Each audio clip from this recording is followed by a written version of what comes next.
Hello and welcome. You are on the Talkwards. My name's Nat Rich and we are going live today talking about jealousy and comparing yourselves to other people, which they say you should never do, but I think we all do it. We just crack on with it and don't really discuss it. But today we're going to discuss it. We're going awkward on that and we're going to share and bear all because we know you feel it too.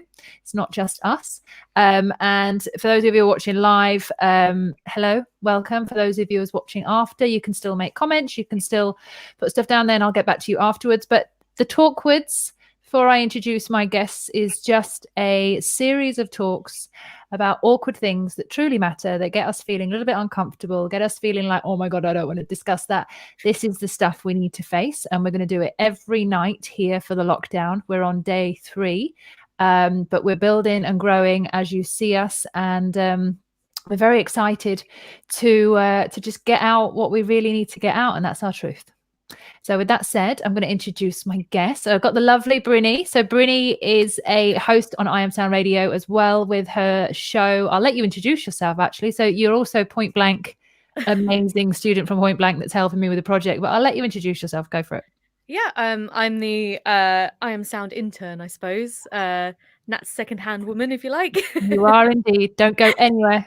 Yeah, that's it, basically. Studying a bit of broadcasting, cheeky bit of broadcasting at Point Blank Music School.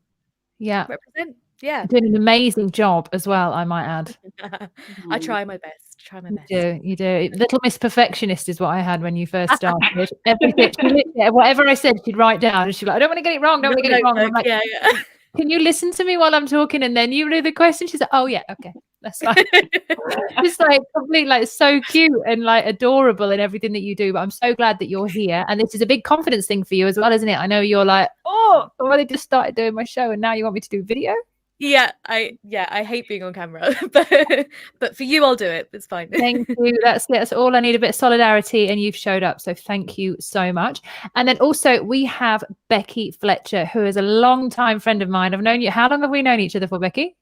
I think around maybe 11 years, 12. It might even be longer. Maybe 12. We used to live together. A few times we lived together. Three times. Yeah, 3 times. Yeah, Becky, doing Reiki. Becky, you've been a makeup artist for as long as I've known you've been doing makeup, but now you've switched slightly, and you did me a Reiki session the other day, and oh my goodness, it was very relaxing. I was like out for the count. It was so nice. Do you want to tell us a little bit about coming into that world as well before we crack on? I think.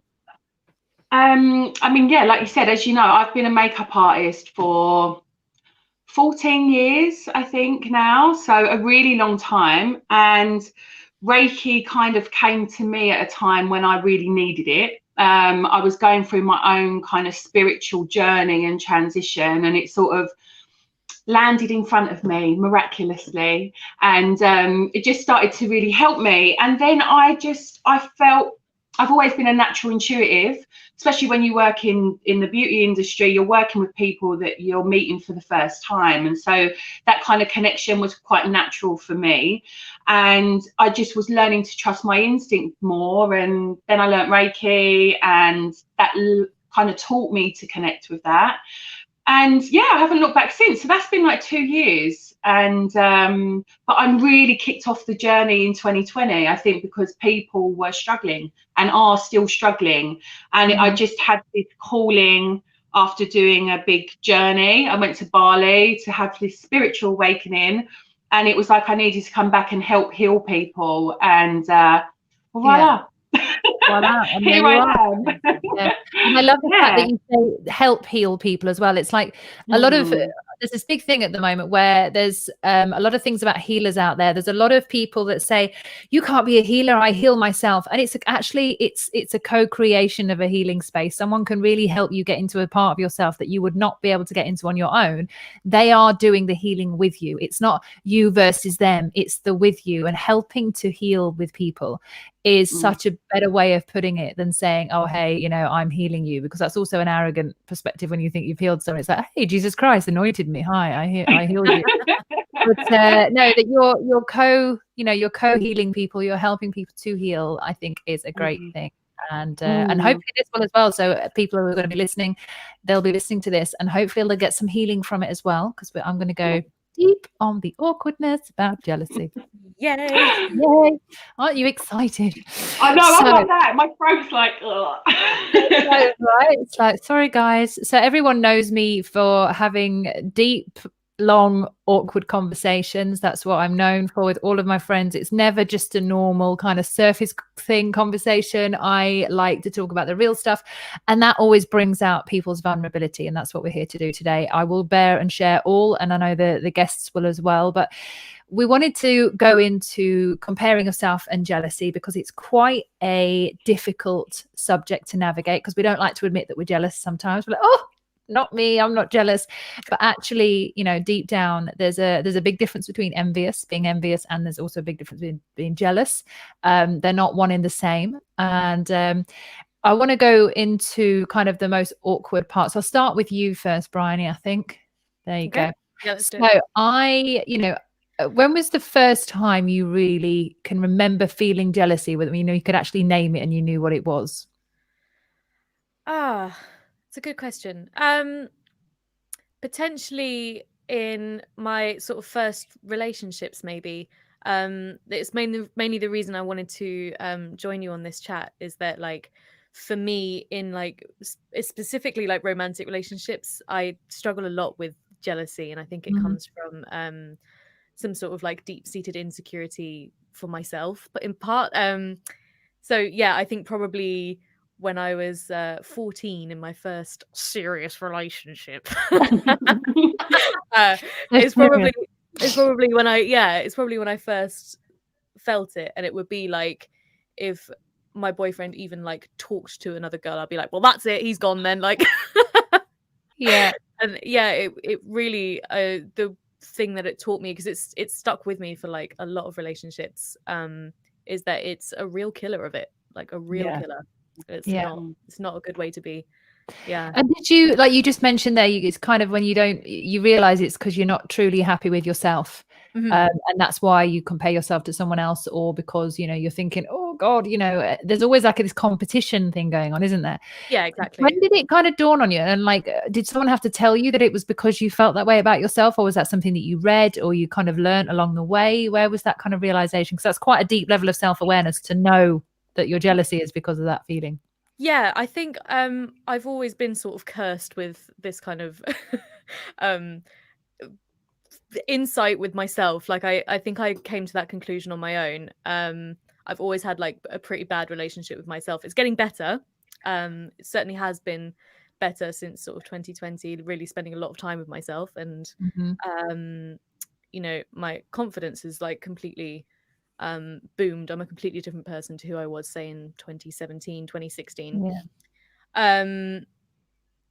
But I think as well, like being that kind of insecure and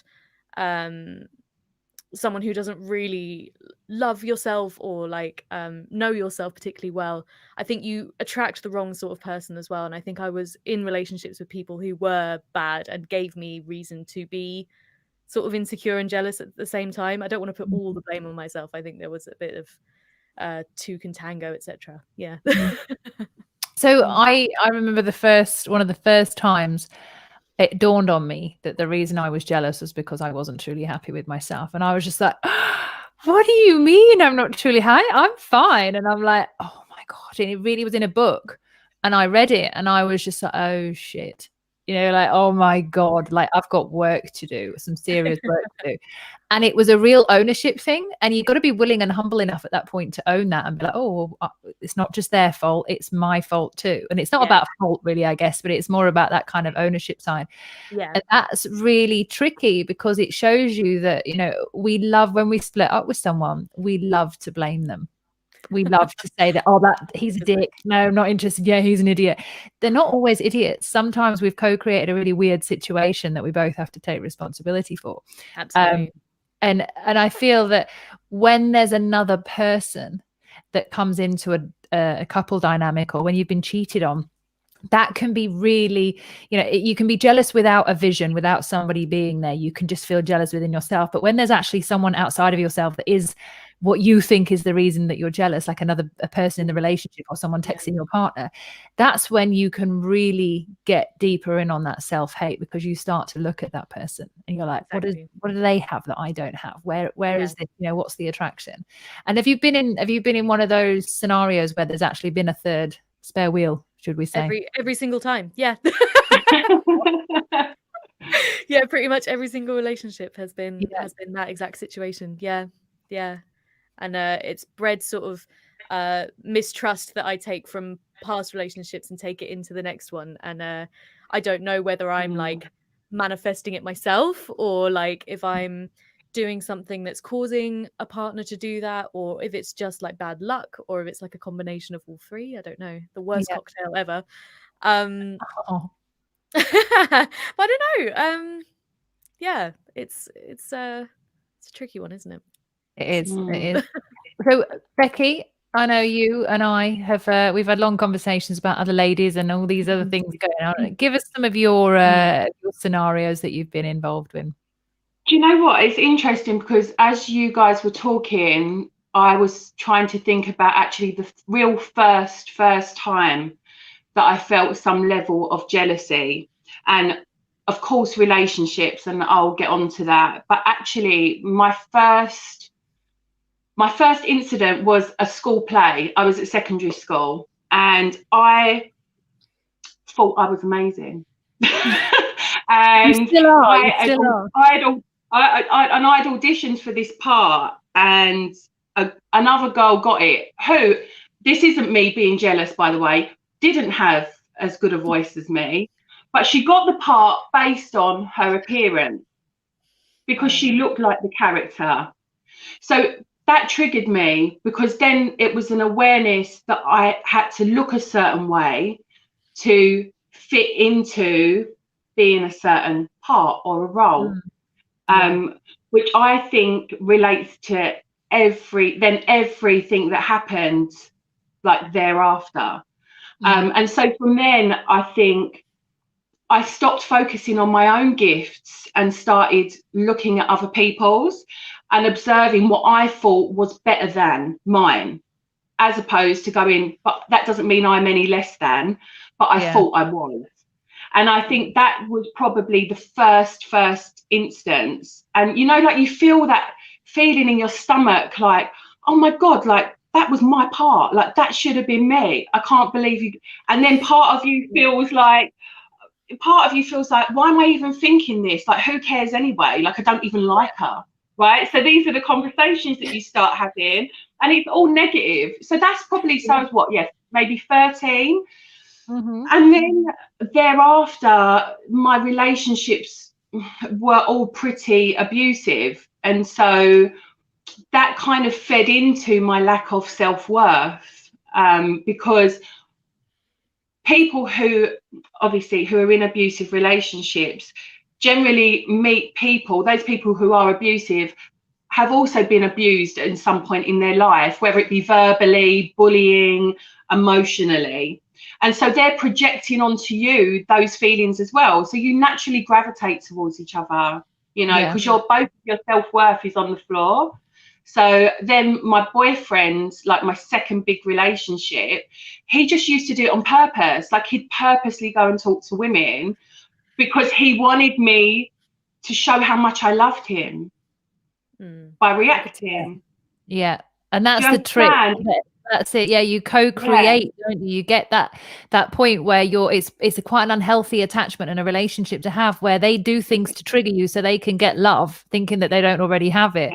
And then you're like, oh, I need to do more. I need to be more. And it's this never enoughness that we're suffering from. We don't feel like we're enough. And it's interesting that you say, you know, it isn't relationships just about jealousy. It's very much, you know, when you're not picked for the team, you're like, oh, what's wrong with me? And you go and sit in that space. And anybody knows, it's like a square for me here that goes right from here down to here and down to my belly button. Like a square that's like, oh, it's like this. Oh my God, I can't believe I feel that. What do you mean you haven't picked me? And I also used to, there's another side to kind of jealousy that I wanted to cover as well, which we'll talk about, was I've been jealous so many times, and I've had these experiences to to really kind of talk about this, in the sense of, I know that I am tall and I am blonde, and I have had so many scenarios where I've had other people jealous of me, even though I haven't done anything. I'm not with your boyfriend, I'm not doing anything, just looking at me and being like, oh, who does she think she is? So I get this like instant bit where they don't like me, they don't want to talk to me, and they think I'm a threat in some way. So I don't get the true version of them, I get a really shitty version of them. And then I'm trying to be really nice, and then I'm thinking, why am I trying to be really nice? You've been really horrible. But then I get lost in this space of you know, I've had it so many times. I used to work on the doors in London and stuff, and I used to get so many people go, oh, you're actually all right. And I'm like, great. So from the last time I met you, you thought I was an absolute bitch, but now you're confirming to me that I'm okay. Brilliant. I'm enjoying that. But it used to really hurt me, because I was like, I used to be a threat to so many people's boyfriends because I worked in clubs, and living in that jealousy space, I used to just drink and be like, I'm not buying into that tonight, I'm just going to drink. And I used to just drink more and more and more, which wasn't healthy for me, because I felt uncomfortable. Is anybody going to hit me? Is anybody going to think that I'm trying it on? And I wasn't, but it was it was a really unsafe space to be in, having people project their jealousy onto you, because you feel like you're going to get beaten up at any moment. Well, because the thing is as well, just going on for that, jealousy, part of the problem with jealousy is it's an assumption, isn't it? Yeah, I'm totally assuming that you, this beautiful person, is attracted to my boyfriend. I mean, really, if you'd seen some of my boyfriends, absolutely not.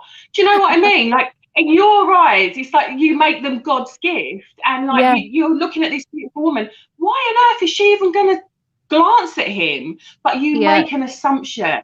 And you make an assumption that in that woman's head, she wants my man. And that's not the truth. No. You know, because he wants her. Or he wants her. Or he wants her because you're not enough. And it's like, it is a double edge. And especially if you add in alcohol to that, and then you're on a night out and you both drink, or all three of you are drinking, let's say, and you've got this alcohol spirit floating around in that uneasy space. It's so difficult to be able to navigate when you're sober, let alone when you've had a drink. So Brinny, I've got a question for you. Okay, hit me. This is a lot of people have done this. I wish I had the t-shirt on, and I wish I'd made the t-shirt saying I've done this myself, but I'll just admit it. Have you ever sneaked on a boyfriend's phone because you're jealous? Yes. Okay, tell the story if you wouldn't mind, or we'll go into it a little bit of why you did it and how you felt afterwards. I think when I was 19, and my boyfriend at the time, we were at uni together. He was at a rehearsal, and his Facebook was just like loaded up on the computer, and it was going crazy. Like, there was so many messages coming in, and the dings were annoying me, so I sort of clicked to go away. But then I saw that there was a window open with a girl that I had no idea who she was. And he'd been flirting quite aggressively with her, and I just remember my heart just breaking, and like I was so upset. And it was something I always go into relationships thinking like, I'm not going to be like that this time, like they're different, blah blah blah, like it's not going to be the same. And I remember when he came home and I'd sort of asked for an explanation, he did, rightly so, have a problem with me sneaking on his Facebook, which I don't recommend to anybody. Do not do that.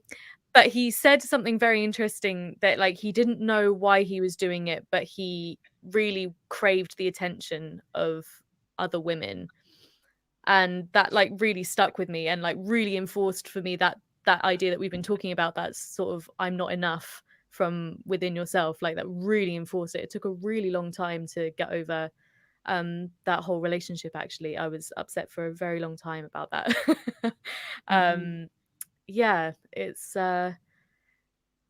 It's I keep running out of things to say.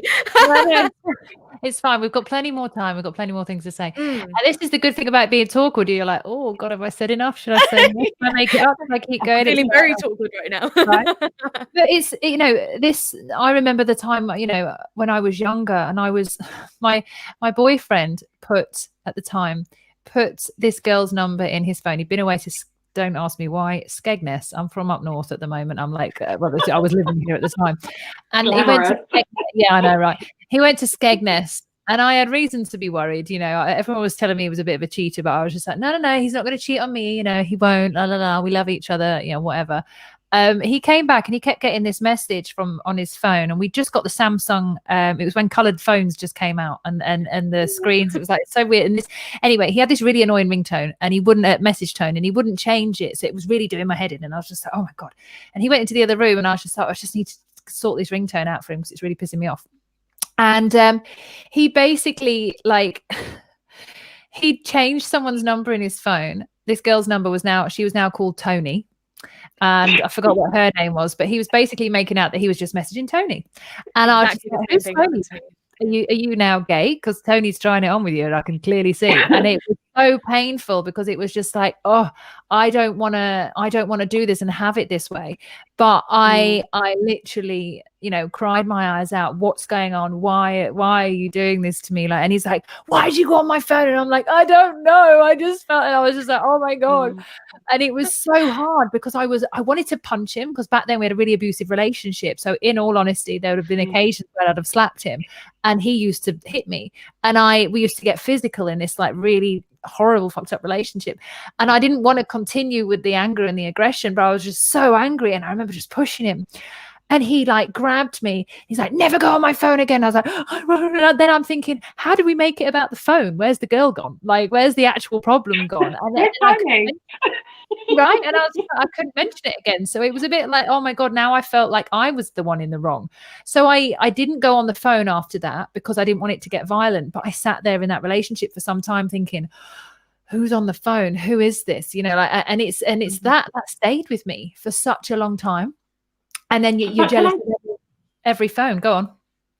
Can I just say though, what I would say is that an element of that is our intuition, and not essentially jealousy. Yeah. The jealousy, we're told we're jealous to stop us, prevent us from the things that we already know in our gut. And so I'm not saying it's right to look through someone's phone. Absolutely, it's not. And I've done it. I've done lots of things. Trust me.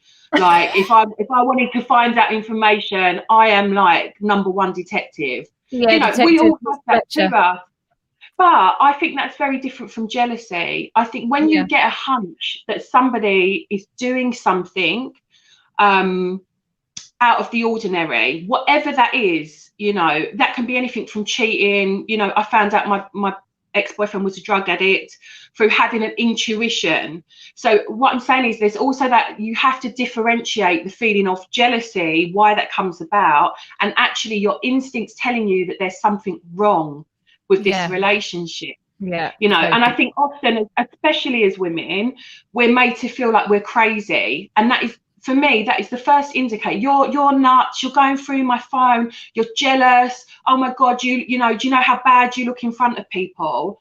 When actually, that's just gaslighting you because you know the truth. So I think there's definitely, it's kind of got a little bit misconstrued, I think, for us at some point in our life.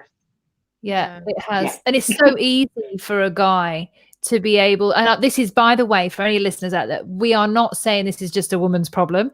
Women can get just as crazy, and men can get just as crazy. Absolutely. It's not just about that. But we have 3 women here today. Hi. So we're talking from the women's perspective, and about loose women. But the idea is that, men, they can't always handle emotion. Most of them can't handle their own emotions, let alone a screaming woman. But they put up with a lot just because they just think, oh, I want a woman, but maybe I'll just have to come with them. Maybe they're just crazy. But they're not taught how to really handle our emotions. So even if there's something that they know that they shouldn't be doing, but they're like, oh god, I shouldn't really be saying this or anything, or I want to tell my partner, but she'll just go nuts at me. They don't really get the opportunity to tell us women, because we just go batshit crazy. Very few of us are willing to say, hey, did you have something you wanted to tell me? Is there something, is there something you want to talk about? We don't come to them with that tone. We go nuts. And these guys might not want to tell us that because they are actually scared of our reaction, and they're scared of who we become when we're angry. And we don't make it easy for ourselves because we snap into bitch mode. And that doesn't mean what they're doing is right, but our reaction to that situation is something that we entirely have we can actually control. If we understood why we're getting angry and why, and the reasons to why someone might cheat as well. And there's plenty of those. Yeah, sorry, I'm going to interrupt again. It's funny because I wrote down before is what the problem is communication. Yeah. And actually, if we could communicate better to say what we feel like we need in a relationship from the other person, like, you know, everyone's love language is different, right? So some men struggle to express love, but they express it through action. So I find men are very action orientated, whereas we're very women generally, I'm saying generally, not all women, but can be quite romantic, or they want to be shown love in a way, told that they're loved. So it kind of gets a bit lost, which then when you see your partner, whether it's male or female, paying attention to another male or female, that can trigger you, because you think, well, hang on, you talk to them, you don't talk to me like that, or you don't treat me like that. Then you have an argument, rather than going, do you know what, babe, I would really love you to speak to me like that. Or, you know what, you see how you spoke to so-and-so, or you treated them, I'd really love us to do that together, but we don't. You fly off the handle, and that's what jealousy is, you know. It's when you're triggered that you haven't received the attention that you felt like you should receive from that person, basically. And usually because you didn't ask communication. Yeah, it does. Brinny, have you got anything to say on that one? You look like you did, so I thought I'm just going to check you onto the floor and say, there you go. Yeah, I think I'm sort of struggling with that notion a little bit, maybe. For me, like, if we're talking about kind of cheating, or having like the vague inclination that somebody is cheating on you, that to me is not like a kind of miscommunication or anything that's deserved. Like, that's not an action of somebody who loves someone, full stop, right? Like, so but I thought it was a really interesting point about the jealousy kind of being used as a weapon in response to that, like in response to that explosive kind of hurt that you feel when you are kind of betrayed like that. And I don't think it's a case of controlling your emotions at that point. I don't think it should be happening in a relationship that is worthwhile having and has good communication. So yeah, I think it all comes down to. And this is the other aspect of it. So a lot of people would agree with what Becky said because they understand it in a different way. But if you haven't experienced that yet, or you haven't looked at it from that side of things, it is that everybody's got a different perception of what is happening. And I don't personally think that there is an excuse for cheating. I don't, if you're happy in a relationship, then you're very unlikely to cheat.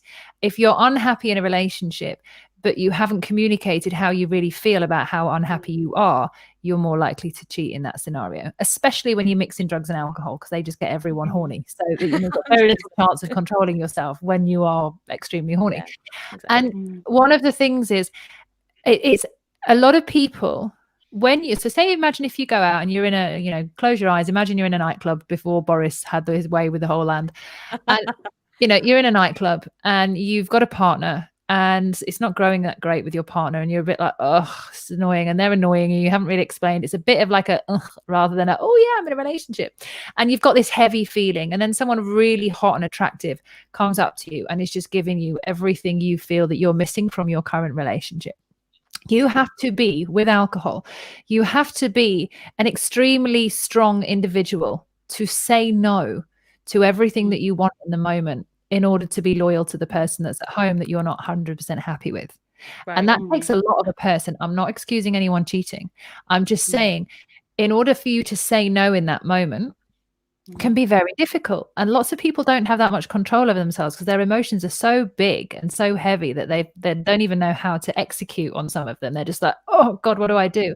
And when you mix in alcohol and drugs and you cheat, it's what you do with that cheating, I think personally, which is the magic sauce. So yes, cheating's not great, but if you've cheated, if you lie about that cheating, that defines who you are. The cheating doesn't define who you are. It helps you to see where you need to work on yourself, and you can improve from that space. But when you start lying about it, and then you have to create more lies to stay on top of more lies to stay out of the original lie that you just made, that's when you define who you are, and you become the person you wish you never were.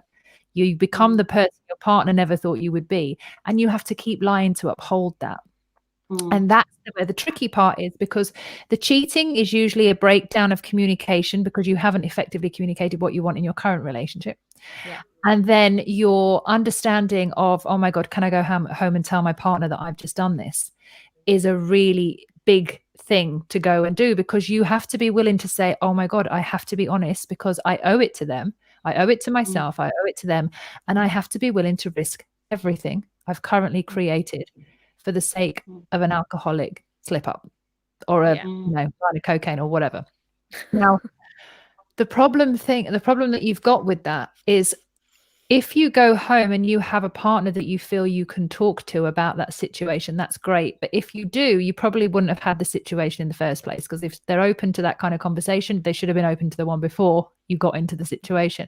So what you've got now is you've got a lot of guilt. You have a lot of fear. You have an extreme amount of regret. You're not happy with yourself and your performance. You're living in fear because you're thinking, oh my God, did someone see me? Is it now on Facebook? Are they going to find out who? Or if she texts me, blah, blah, blah. Your whole mind's going nuts. And then you feel like you are not equal in the relationship.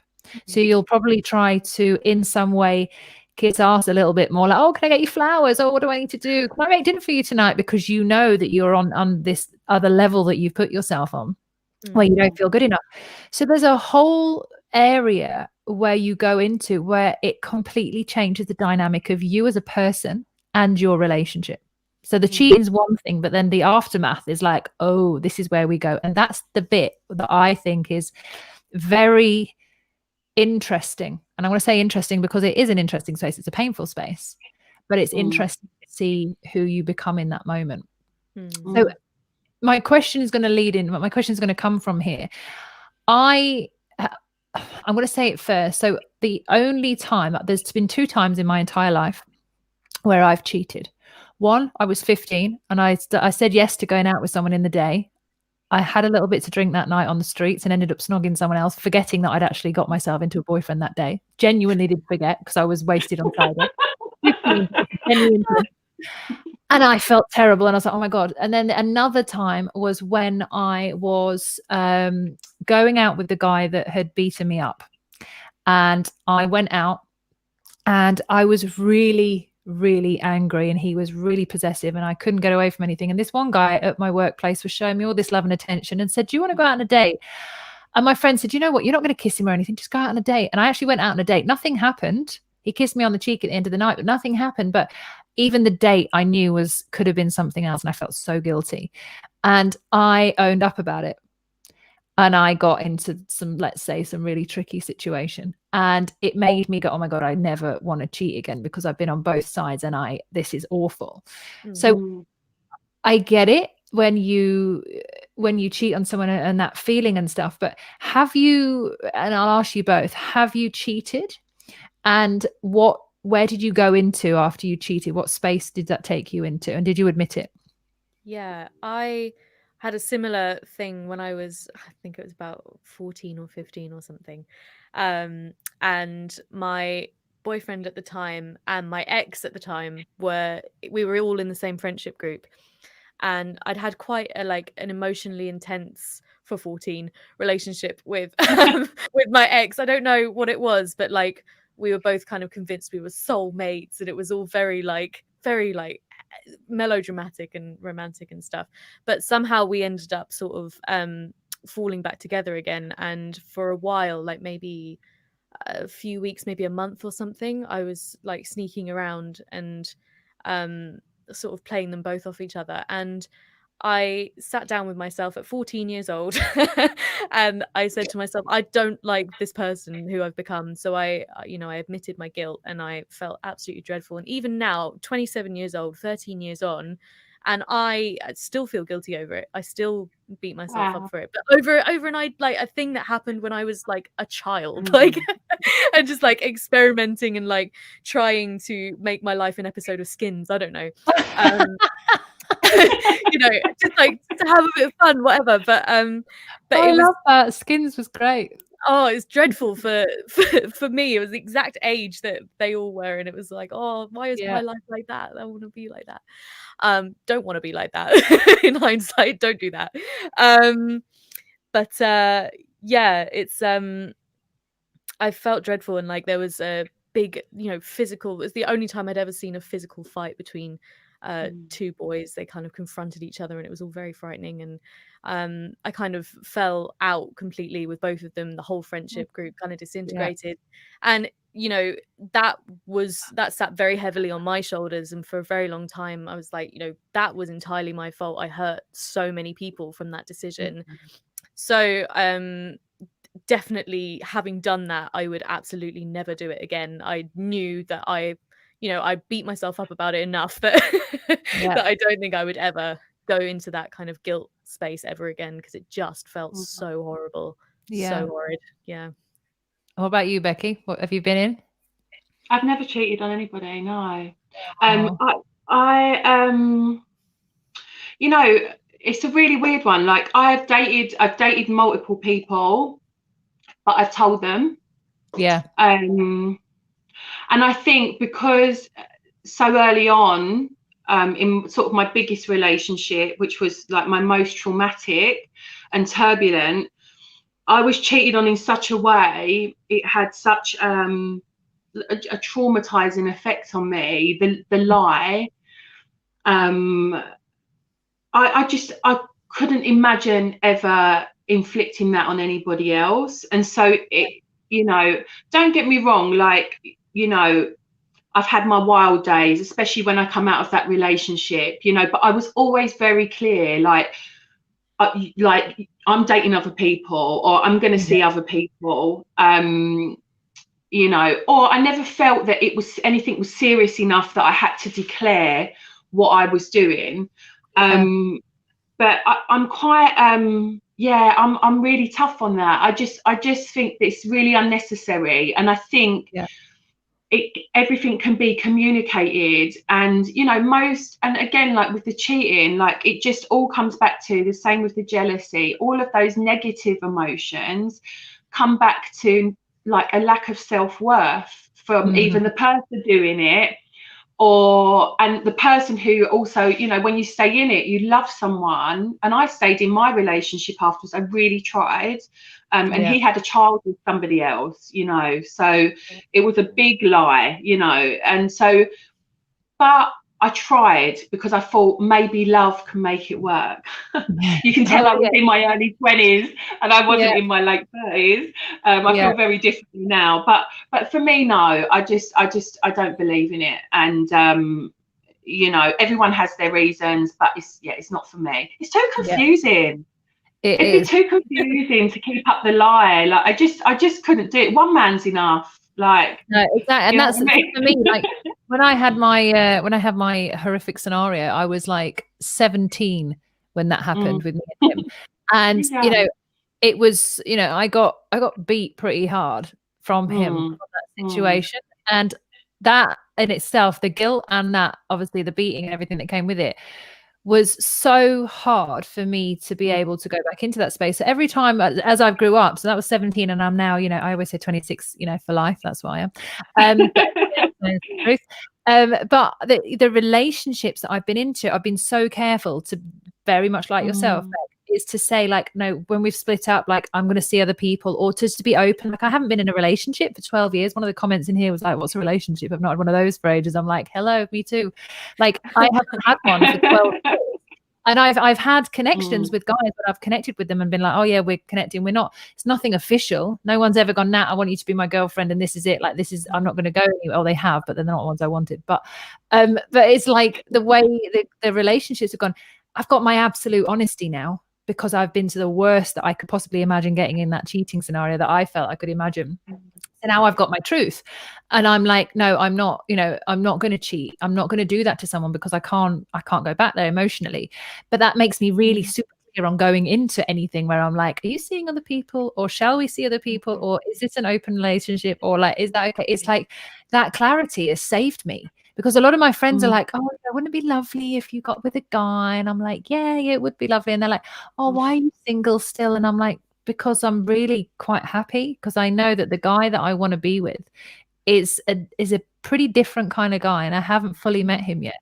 And for me, I know what I'm looking for, and I don't want to be in anything else. So, but that's also, while I've been single and I've had to allow other people that I'm kind of sleeping with or dating-ish, not really dating, but, you know, I have to allow them to go and be with other people. So then that takes me into the comparison space where I'm still like, even though they're not mine and I'm not theirs, and we don't really have ownership over anyone, being comfortable with the person that you like, allowing them to, not allowing, but like them being with someone else, that's also challenged me in such a beautiful way, where I've had to go, oh, I feel really uncomfortable. You want to come round to my house, but you've been with someone else this week. Oh, okay. You know, like, it's, where does that go? And it's taught me so much about myself to feel those feelings and know where the jealousy comes from. And be like, oh, this makes me feel, you know, I've had times where I'm a talker. Everyone knows I've got a talk show, but like, I'm a talker. If I can't say anything, it must be big. And I've been in some occasions where they're like, you're right. And I'm like, yeah, I've got nothing to say. And inside me is going, fucking what? But it's not me. It's not, I can't do anything because I'm not with you.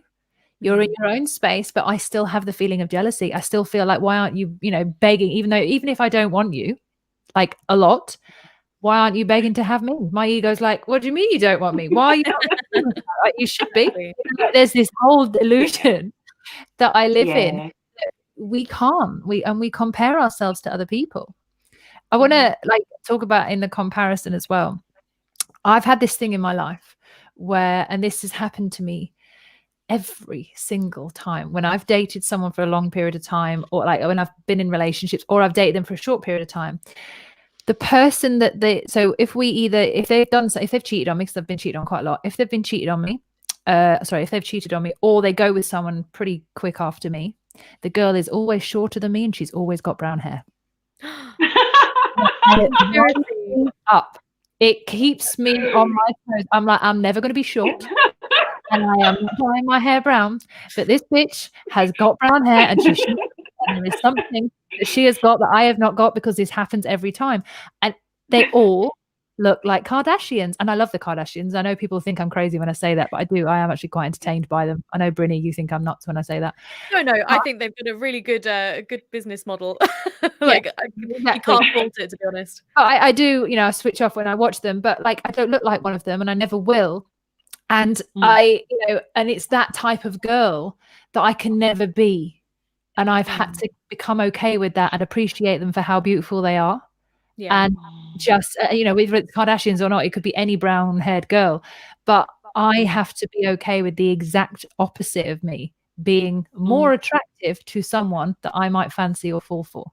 Yeah. And that's hard. Have you got any kind of like weird synchronicities or anything that's in your lives where you've been like, oh, that always happens to me? No, I'll let Becky take it. I haven't got anything. I was going to say,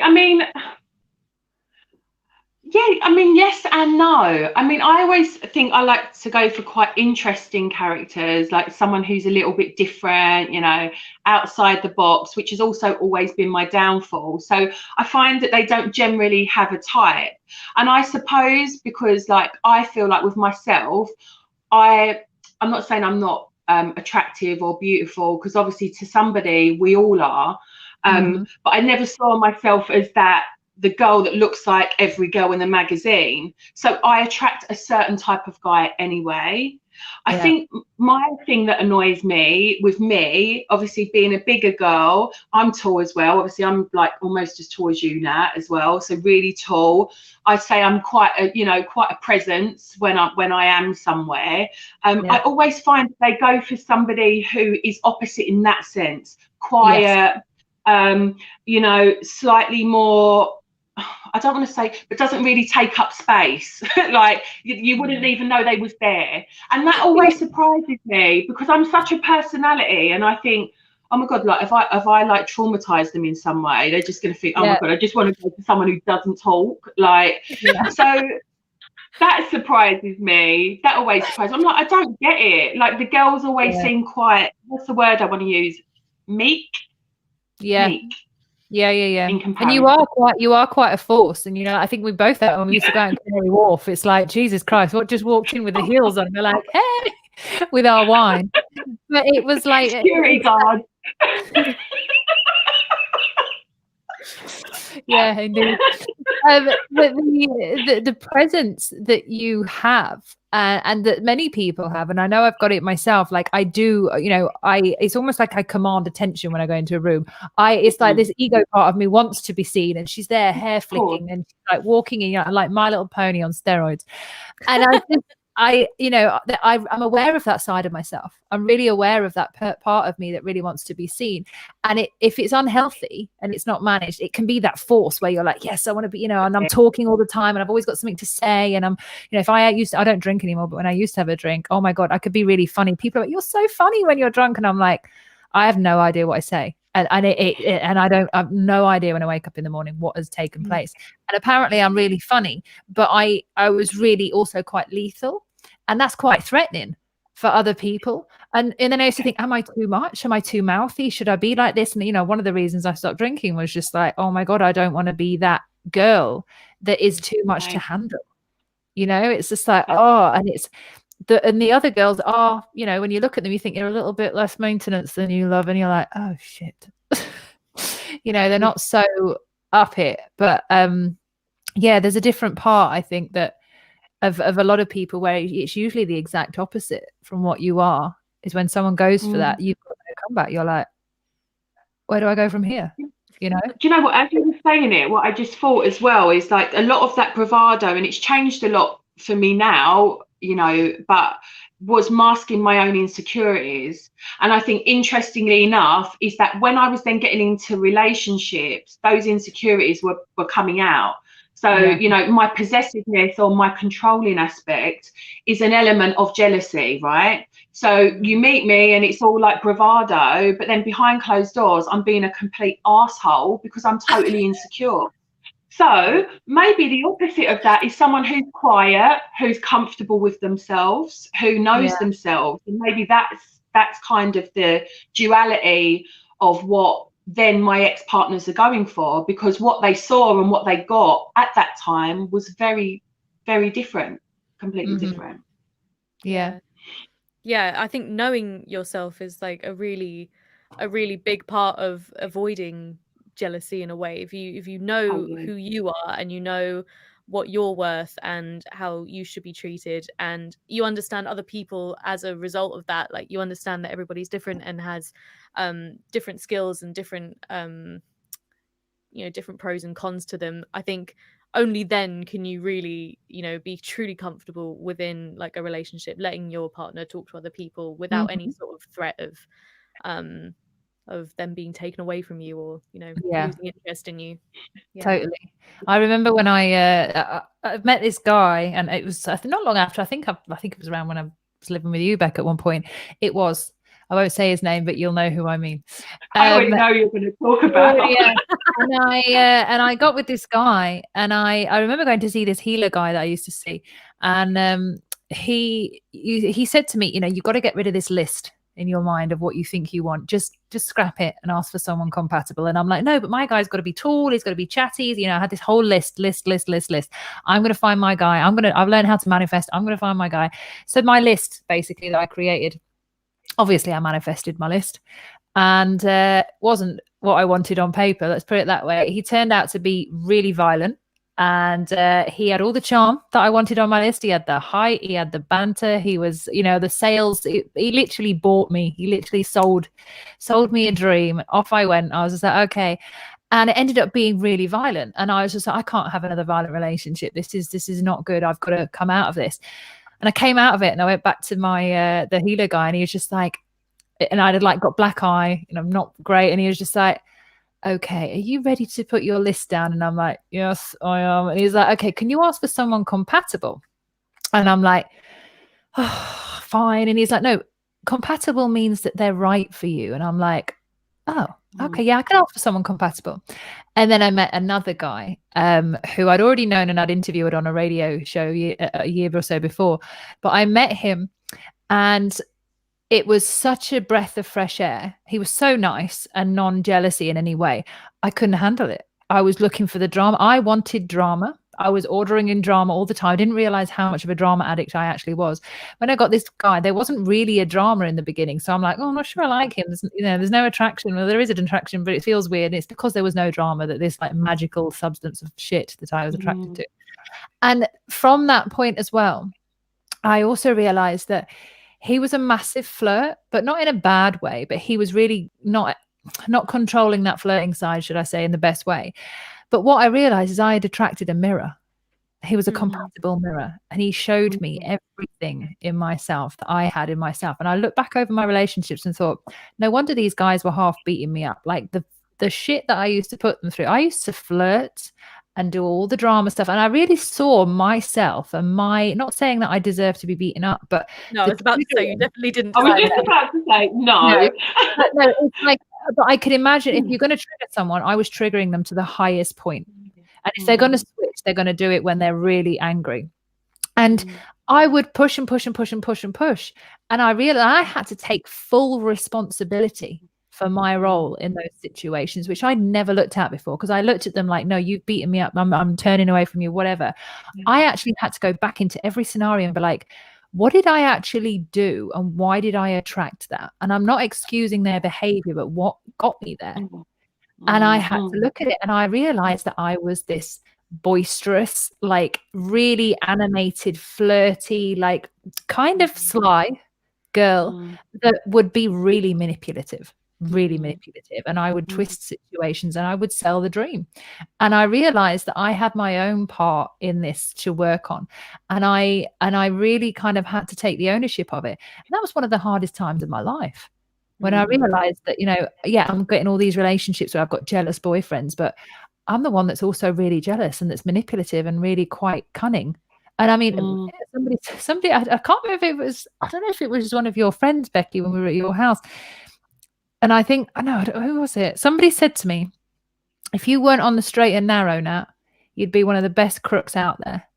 Because you're probably so, one of my friends said that to you. And I'm like, what does that mean? And he was just like savvy, really savvy. And I thought, you know what? If I wasn't, I could be a really good criminal, because my mastermind would be like, right, okay, I could figure things out and really control a situation with my mind, and really be quite salesy and manipulative. And I was just like, oh my God. And that was a horrible part of myself to realize, because you've got to take ownership for that, and then you've got to change it, and then you see it coming up in other relationships that you've got, and you're like, oh shit, this is deep. And it's that I would compare myself to other women, but then I would plot how in my own head of like how much better I was and what I could do to make that person love me more. And then I'd get into the vicious, not beating them up or anything or being horrible in that sense, but like with myself, it would be a really dark place to go into. And I had to be honest, and I know I'm not the only one, so I'm happy to talk about it, because I know, I'm not the only person that's never felt jealousy. But that comparison stuff, and I can remember lying once, and I'll never forget I did this. I lied about this girl. It was a half lie, let's say, because it was true, but I said it was true more than once or twice. I said it was all the time, and it wasn't all the time. It was just once that she'd done something. But I said, no, she's always been like that, and this is who she is. And I'd basically grasped this girl up with a lie as well, to this guy that I fancied. And I told him absolute crap in order to get him to like me more, because I was drunk. And that was the only thing I remembered from that night, apart from getting home, was the lie that I told this guy to try and make myself look better. So he would want me instead of her. And I was gutted. Sold her down the stream, and bless her, she didn't do anything. Do you know what's interesting? I said I did a little tiny bit of prep before coming on, because I was just like, what is jealousy? Like, what is it as a definition? And it's so interesting, because exactly what you described just there is exactly one of the pointers of signs of being a jealous person. And it's gossiping and making up lies about other people to make yourself look better. And it's so interesting, because the reason I did it, because your instinct is to think of like jealousy, like almost like they're better than me, or oh my God, I hate that person because they look nicer. But actually it goes a lot deeper than that.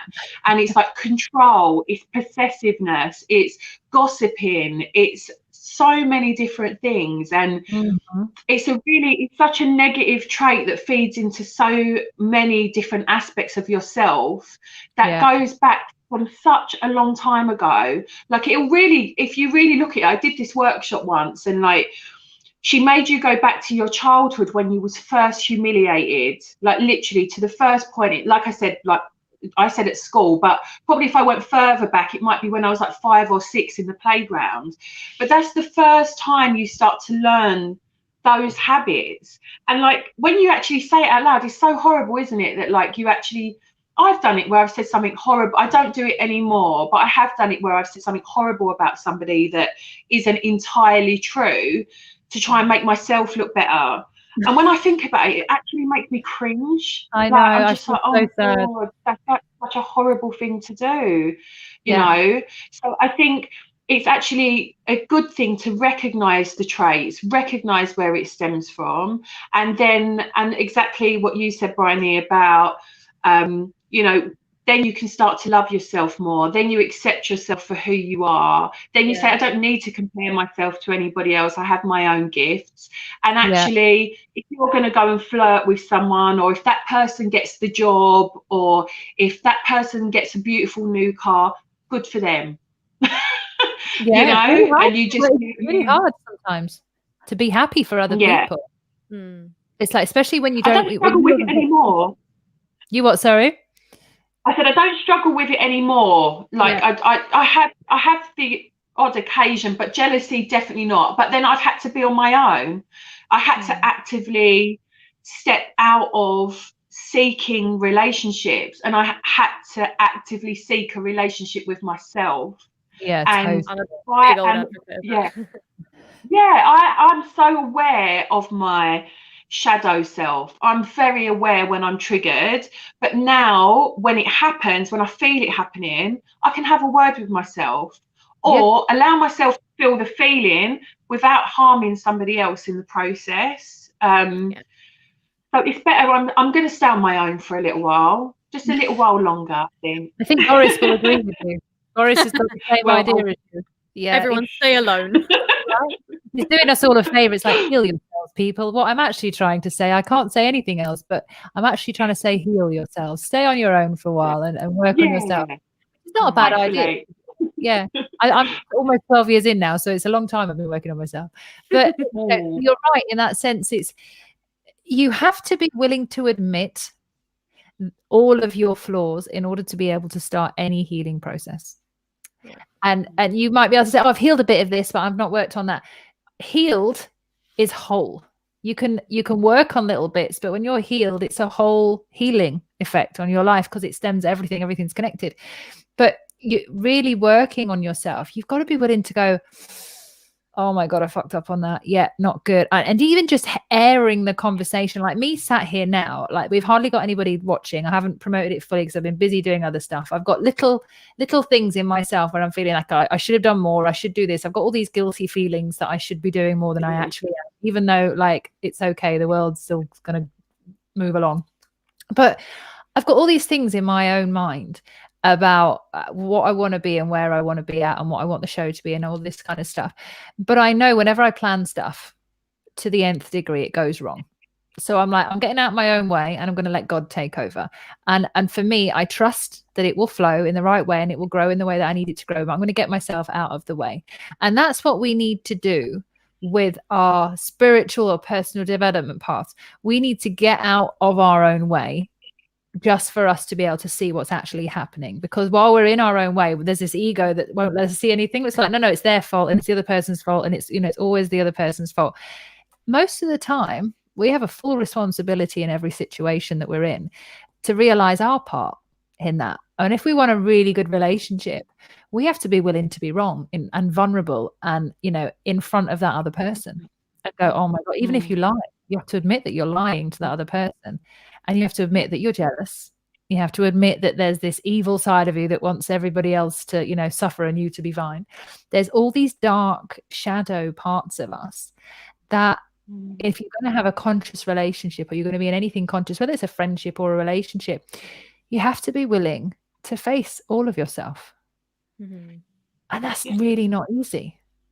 it's terrifying, especially with this year as well. Like, this is what this year brought up. It's taken the rug out of everyone.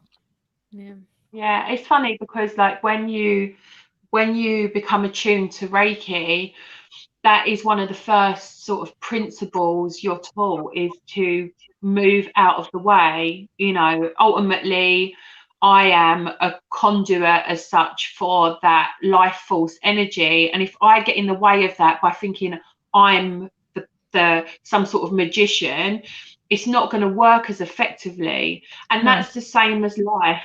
That's literally the same as life. You know, get out of your own way for it to be more effective. Surrender to the higher power and allow life to move through you, and it will. You know, that was my only thing for this year, is like, I'm going to let you, whoever you are listening to me, guide me. I'm going to trust that you're going to take me in the direction I'm meant to go in, and I'm not going to control that anymore. And that's one of the hardest things I've had to say. And I think, you know, that also comes back to releasing some of these negative emotions, whether it's jealousy, control, all of the things. You know what I'm like now. I'm a perfectionist as well, Brinny, so I can really relate. I think we've got 3 of those perfectionists on the call. Yeah. So I'm just, you know, I have to let that go. And sometimes it rears its head, you know, and I find it really disappointing sometimes when it does. But it does show me that I'm just human at the end of the day, and I still will always have work to do, you know. So, yeah. That's a good point. I think we can almost end the show on that. I love that, and it is coming back home to yourself and admitting, you know, admitting that we're not as great as we think we are, even though some of us don't think we're great at all. It's just admitting all of our flaws, as we call them, and allowing them. And you know what? There's this year, like last year, somebody said to me the other day, oh, last year was, you know, really, really tough. You know, it's probably going to be one of the toughest years I'm ever going to have. And I was just like, I hope that's the toughest year you're ever going to have. But this year ahead is unfortunately a little bit tougher, because we're seeing the fallout effects of last year, this year, and the delayed responses from what's happened in this scenario are now creeping in, because a lot of people thought, oh yeah, let's just wait till 2021, it's all going to be over and we'll move on. It's not going to come in the way that we've always wanted it to, and that's going to really ask of us a lot more financially and in our relationships and where we're living, and we're going to have to cut back even more. And it's really when you take away all these fancy things that we have, and these dreams and these illusions that we've got, and this money that we think we have, and the lifestyle we think we've created that we think is us, when you take all that away and you're left with just you get to see, and that's raw, very raw space to go into. And it's that person that's going to become amazing. It's that person that can manifest anything. It's that person in the raw, authentic truth that can really build something solid on a solid foundation. But while we're living with all the other facade on top of what we think we were and all of that stuff, we're not really there yet at the core of ourselves. So I think right now it's magical, although it's a frightening time. And building a relationship in that time is a very interesting concept. So I think being single's good at the moment. Yeah. Let's all be single. I don't think we've got a choice right now. I can't exactly go out and date anyone. I'm like, oh yeah, when am I meeting my guy? But well, look, I really appreciate having you girls on today. Thank you so much for joining me. Thank you. It's just nice to have these chats. Yeah, it's really nice. Thank you. Yeah, Lovely. it's easy, right, Brinny? Yeah. There you go. If anybody, when people are watching this afterwards, with anybody who's watching now, if you haven't already downloaded our app, you can get our app, I Am Sound app, from the App Store or the Google Play Store. We will have our I Am Sound TV channel on Roku in a couple of weeks, which we're very happy about. And also, we've got loads more coming. I've got an arrangement of guests that I haven't fully announced yet that are coming on board. We'll have our members area up soon. We've got loads of little homework sheets for people to ask themselves questions and stuff and kind of dig deeper on their personal journey.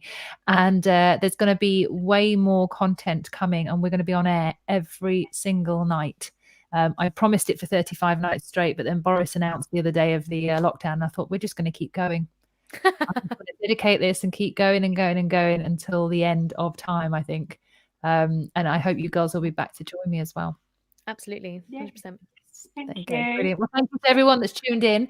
And I think Joe Cooper has been on here as well. I'm just going to say hi, Joe. Not spoke to you for ages. Hi, just sending my love. And everybody else that's tuned in, thank you so much. I really appreciate it. And we will see you tomorrow. What have I got tomorrow? Is it jealousy today? Lying and manipulation tomorrow. We've got that one. So it's a little bit deeper on that. And we've got Jamie Cato from Faithless joining me tomorrow. So he's going to come on board. Yeah, he's going to come on board and have a chat with me about lying and some other stuff. So it's quite an interesting character to be on the live with. And yeah, we'll see you all next time. Bye for now. Bye.